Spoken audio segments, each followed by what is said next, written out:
हिंदू धर्म में रमा एकादशी का बहुत विशेष महत्व होता है। कार्तिक के महीने में पड़ने वाली पहली एकादशी को रमा एकादशी के नाम से जाना जाता है। इस दिन व्रत रखने से शुभ फल की प्राप्ति होती है, साथ ही पापों से भी मुक्ति मिल सकती है। यह व्रत भगवान विष्णु और माता लक्ष्मी को समर्पित होता है। इस दिन विधि विधान से पूजा करने के साथ साथ व्रत का पाठ करना भी आवश्यक होता है। तो आइए विस्तार से जानें रमा एकादशी व्रत कथा। धर्मराज युधिष्ठिर कहने लगे कि हे भगवान, कार्तिक कृष्ण एकादशी का क्या नाम है, इसकी विधि क्या है, इसे करने से क्या फल मिलता है, सो आप विस्तार पूर्वक बताइए। भगवान श्री कृष्ण बोले कि कार्तिक कृष्ण पक्ष की एकादशी का नाम रमा है। यह बड़े बड़े पापों का नाश करने वाली है। इसका महात्म्य मैं तुमसे कहता हूँ, ध्यान पूर्वक सुनो।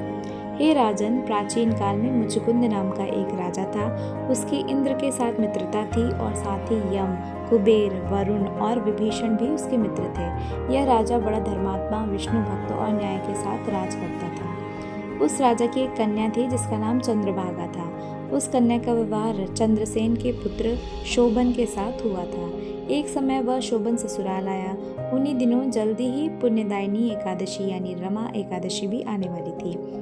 जब व्रत का दिन समीप आ गया तो चंद्रभागा के मन में अत्यंत सोच उत्पन्न हुआ कि मेरे पति अत्यंत दुर्बल हैं और मेरे पिता की आज्ञा अति कठोर है। दशमी को राजा ने ढोल बजवाकर सारे राज्य में यह घोषणा करवा दी कि एकादशी को भोजन नहीं करना चाहिए।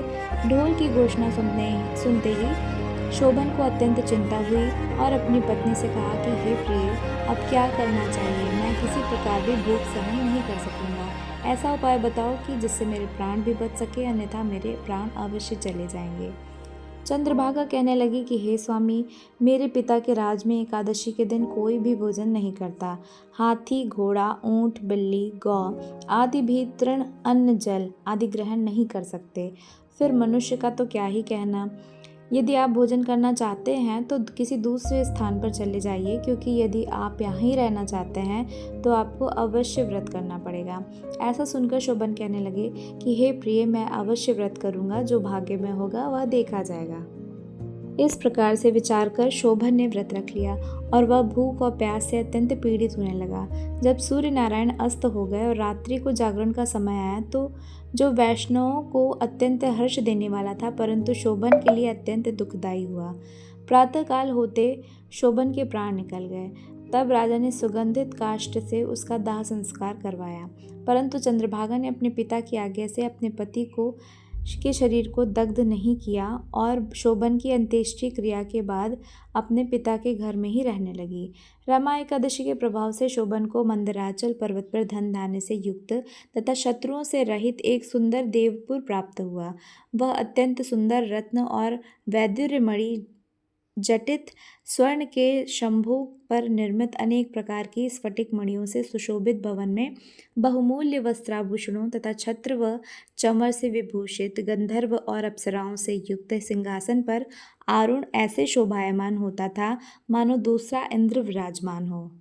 एक समय मुचुकुंद नगर में रहने वाले एक सोम शर्मा नामक ब्राह्मण तीर्थ यात्रा करता हुआ घूमता घूमता उधर जा निकला और उसने शोभन को पहचान कर कि यह तो राजा का जमाई शोभन है, उसके निकट गया। शोभन भी उसे पहचान कर अपने आसन से उठकर उसके पास आया और प्रणामादि करके कुशल प्रश्न किया। ब्राह्मण ने कहा कि राजा मुचुकुंद और आपकी पत्नी कुशल से हैं। नगर में भी सब प्रकार से कुशल हैं, परंतु हे राजन, हमें आश्चर्य हो रहा है। आप अपना वृतांत कहिए कि ऐसा सुंदर नगर जो न कभी देखा है न सुना है, आपको कैसे प्राप्त हुआ। तब शोभन बोला कि कार्तिक कृष्ण की रमा एकादशी का व्रत करने से मुझे यह नगर प्राप्त हुआ है, परंतु यह अस्थिर है। यह स्थिर हो जाए ऐसा उपाय कीजिए। ब्राह्मण कहने लगा कि हे राजन, यह स्थिर क्यों नहीं है और कैसे स्थिर हो सकता है, आप बताइए, फिर मैं अवश्य में वह उपाय करूँगा। मेरी इस बात को आप मिथ्या न समझिए। शोभन ने कहा कि मैंने इस व्रत को श्रद्धा रहित होकर किया है, अतः यह सब कुछ अस्थिर है। यदि आप मुचुकुंद की कन्या चंद्रभागा को यह सब वृत्तांत कहें तो यह स्थिर हो सकता है। ऐसा सुनकर उस श्रेष्ठ ब्राह्मण ने अपने नगर लौटकर चंद्रभागा से सब वृत्तांत कह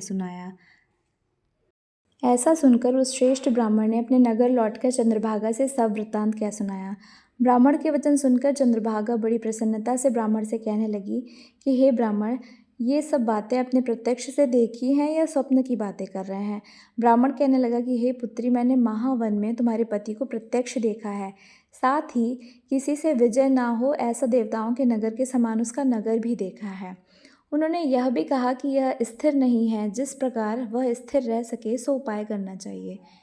चंद्रभागा कहने लगी कि हे विप्र, तुम मुझे वहाँ ले चलो, मुझे पतिदेव के दर्शन की तीव्र लालसा है। मैं अपने किए हुए पुण्य से उस नगर को स्थिर बना दूंगी। आप ऐसा कार्य कीजिए जिससे उनका हमारा संयोग हो, क्योंकि वियोगी को मिला देना महान पुण्य है। सोम शर्मा यह बात सुनकर चंद्रभागा को लेकर मंदराचल पर्वत के समीप वामदेव ऋषि के आश्रम पर गया। वामदेव जी ने सारी बात सुनकर वेद मंत्रों के उच्चारण से चंद्रभागा का अभिषेक कर दिया। तब ऋषि के मंत्र के प्रभाव और एकादशी के व्रत से चंद्रभागा का शरीर दिव्य हो गया और वह दिव्य गति को प्राप्त हुई। इसके बाद बड़ी प्रसन्नता के साथ अपने पति के निकट गई। अपने प्रिय पत्नी को आते देखकर शोभन अति प्रसन्न हुआ और उसे बुलाकर अपनी बाईं तरफ बिठा लिया। चंद्रभागा कहने लगी कि हे प्राणनाथ, आप मेरे पुण्य को ग्रहण कीजिए। अपने पिता के घर जब मैं 8 वर्ष की थी तब से विधि पूर्वक एकादशी के व्रत को श्रद्धापूर्वक करती आ रही हूँ। इस पुण्य के प्रताप से आपका यह नगर स्थिर हो जाएगा तथा समस्त कर्मों से युक्त होकर प्रलय के अंत तक रहेगा। इस प्रकार चंद्रभागा ने दिव्य आभूषणों और वस्त्रों से सुसज्जित होकर अपने पति के साथ आनंदपूर्वक रहने लगी। हे राजन, यह मैंने रमा एकादशी का महात्म्य कहा है। जो मनुष्य इस व्रत को करते हैं उनके ब्रह्म हत्यादि समस्त पाप नष्ट हो जाते हैं। कृष्ण पक्ष और शुक्ल पक्ष दोनों ही एकादशियां समान हैं, इनमें कोई भेदभाव नहीं है, दोनों समान फल देती हैं। जो मनुष्य इस महात्म्य को पढ़ते अथवा सुनते हैं वे समस्त पापों से छूटकर विष्णु लोक को प्राप्त होता है। तो ये थी रमा एकादशी की व्रत कथा। आशा करती हूँ आप सभी को मेरा वीडियो और ये कथा अच्छी लगी होगी। सो जिसने जिसने मेरे चैनल को सब्सक्राइब नहीं किया है so please subscribe my channel, और ज़रा सी भी वीडियो पसंद आई हो सो लाइक और शेयर करना मत भूलिएगा। फिर से एक बार आप सभी को रमा एकादशी की हार्दिक शुभकामनाएं। राधे राधे। जय माता दी।